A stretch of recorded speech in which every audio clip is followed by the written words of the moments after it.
Hello, welcome back to Simonsrants. I'm Simon, and today I'm going to be ranting about the problem with modern feminist films.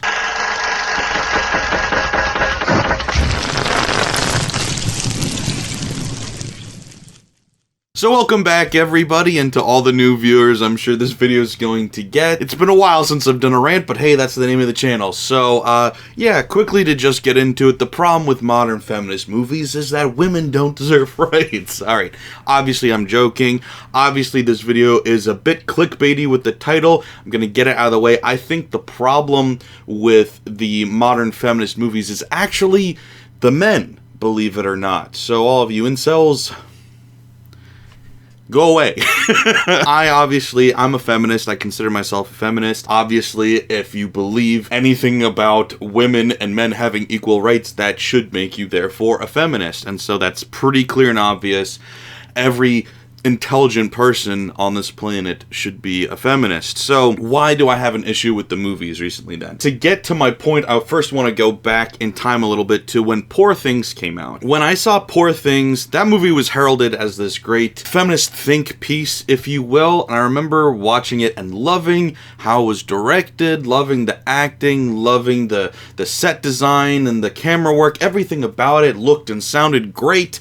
I wanted to love the movie, but I left feeling kind of weird. I didn't like it, and I didn't really know why. I just kind of was like, I don't know. Gonna stop thinking about it now, I guess. And it wasn't until I just saw Companion just a couple of weeks ago that it all clicked for me. The problem in these feminist movies is when they're being told by a man, from the perspective of a man. Obviously, Poor Things has a female lead, played by Emma Stone. She won the Oscar for that. And Companion has a female lead, and so does Barbarian, another movie I would put in this category. So how are these movies, these feminist think pieces, if you will, how are these male-centric if they are about women? Well, so all three of those movies I just mentioned were written and directed by men. In fact, Poor Things was written as a novel first by a man, and then adapted by another man and directed by a man. So all of these movies were made by men to tell this message of feminism in a way that I just honestly disagree with. And when comparing it to other modern movies that try to tackle the same subject, like Barbie or Blink Twice, I think the contrast is stark. I think they're completely different, because when you look at Barbie and you look at Blink Twice, which were both written and directed by women, you see a powerful message about women empowerment, powerful messages of feminism, and it is all clearly there. It's not tongue-in-cheek, it's not hidden at all, yet it, one, is much more palatable, and two, seems much more genuine and honest and fair with how it's represented. So what's my problem with these other movies that are being told by men? Just because it's men doesn't mean you can't be a feminist, so what's the problem? Well, like I said, I feel like they're all male-centric, and so what do I mean by that if they're centered around these characters that are women? Well, in each of these movies you have these male characters that are absolutely pathetic, and we focus on them a lot. In Companion, Jack Quaid's character isn't the main character, but he's just as much the focus as the lead female character is, and the movie is centered around how pathetic he is. In Barbarian, similarly, we've got this Justin Long character, and we're focused on how pathetic he is. And then in Poor Things, to a lesser extent, you've got various characters like Mark Ruffalo's character, and later this other character too. But in all three examples that I came up with, these male-led feminist pieces are all focused on the negativity of men rather than the positivity of women. And sure, there's some empowerment in Poor Things, and to a lesser extent Barbarian and Companion, there's a little bit of empowerment, not a lot, but a little bit. Poor Things definitely tries to focus on that, and I'll get to how they do that and my problem with that later, but the main focus of these movies, more so than in uplifting women and making them equals,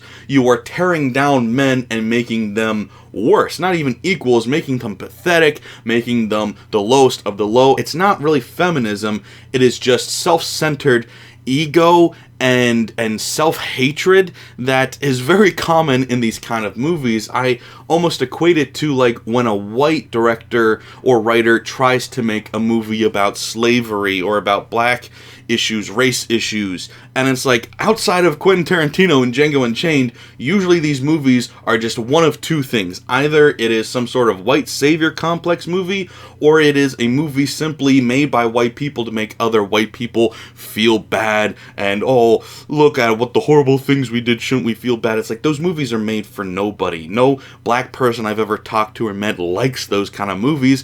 They're just kind of pathetic, and that's how I feel about these movies where I watch, you know, Companion or Poor Things or Barbarian. I'm like, we're not trying to uplift women, really. We're just making men look awful and pathetic and lame. So it doesn't really feel like feminism for the sake of women.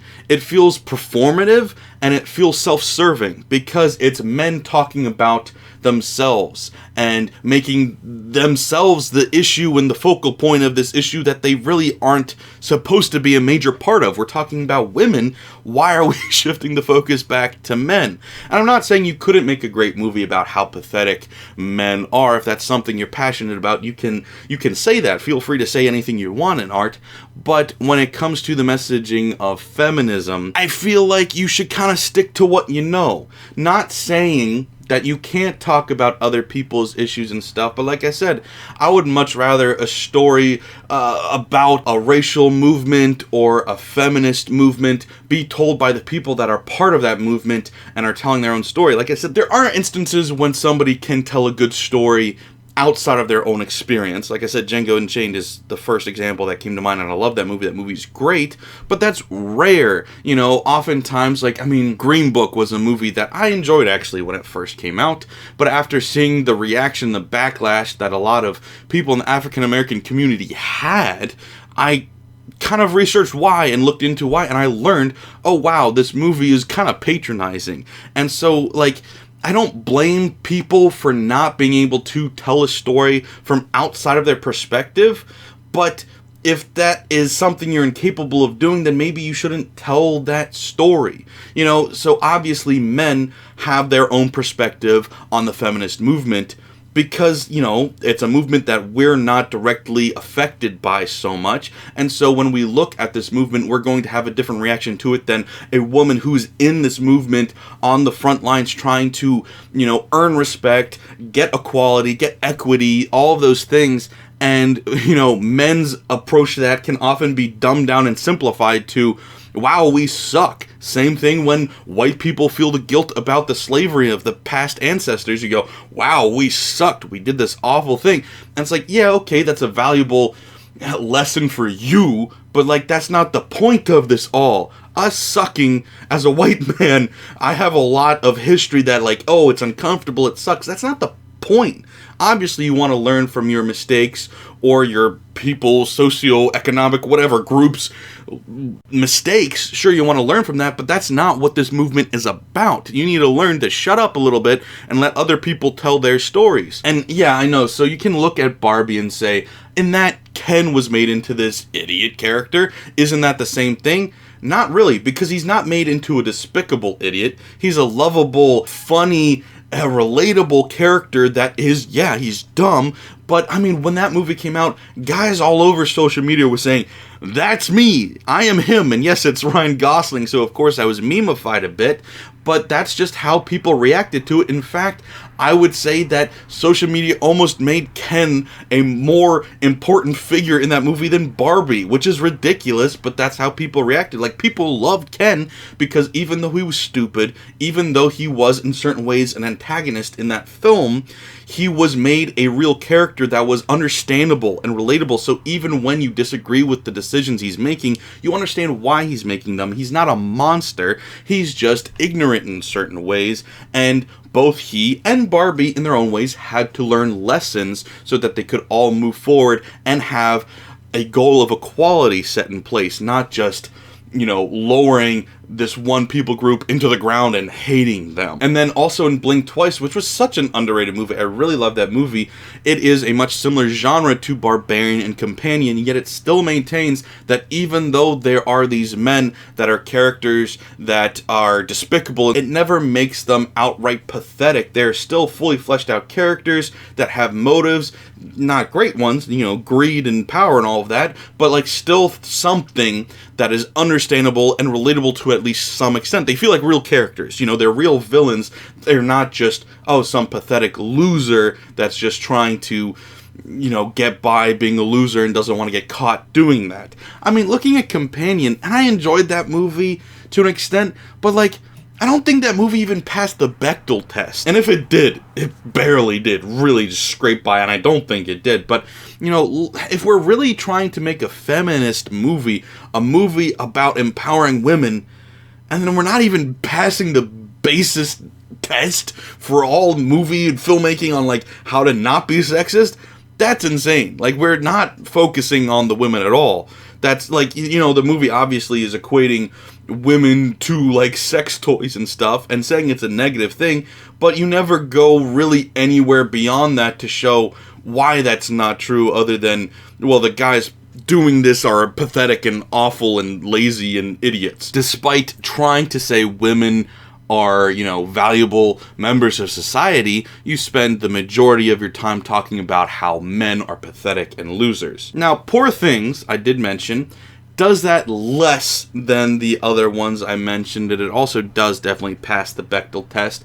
But what it does with its feminist empowering is such a basic and dumb version that really just equates everything down to sex, which is so lame and so pathetic, because I very rarely hear it brought up by feminists when they're fighting for their cause, the right to fuck whoever they want whenever they want. And yes, it is true that that is part of the feminist movement, where women are held to a different standard than men when it comes to sleeping around and what sex partners they have and how many partners they have.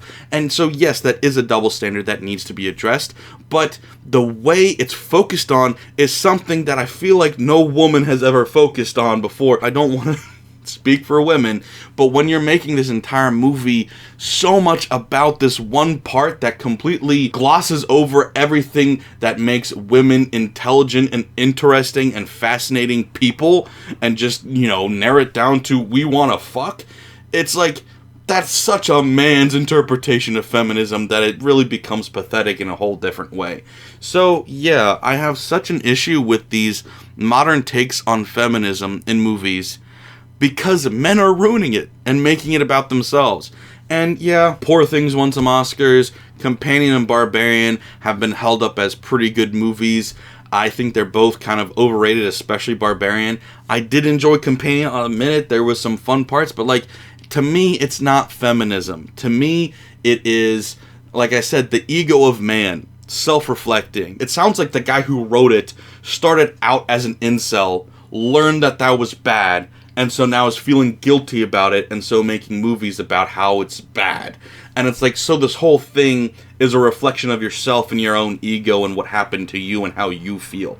And like I said, sure, as artists, you have to tell the stories that, like, you know and you can relate to, but like, then maybe stay away from talking about feminism or other people. Make it about you, and like, I don't know, don't tell the stories you don't know, then maybe. Otherwise, I don't know, it just feels performative at that point. You're just like trying to impress people, or like I said, spread the guilt, like, oh, I feel so guilty. Is everybody watching as I say how guilty I am? Let me flog myself. It feels performative. And I shouldn't pass judgment because I don't know these people that made these movies, so maybe it is genuine, but it doesn't feel like it. So I think for the most part, we can let, you know, the women tell their stories. I'm not trying to say that you cannot include feminism or feminist messages in your films or your stories as a man. You can do that, and you should do that.